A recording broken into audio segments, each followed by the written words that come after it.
If you have been struggling with phrasal verbs, this video is for you. Welcome!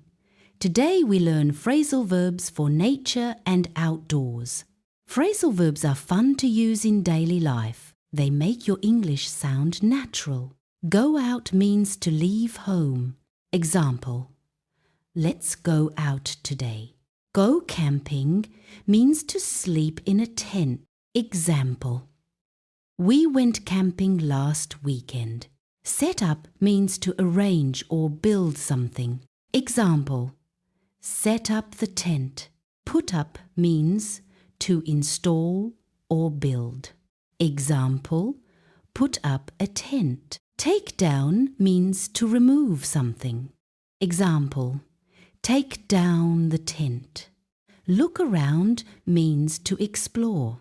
Example: look around the beach. Go hiking means to walk in nature. Example: we go hiking every Sunday. Cool off means to feel cold after heat. Example: cool off in the water. Quiz time. What does set up mean? A take down. B. build or arrange.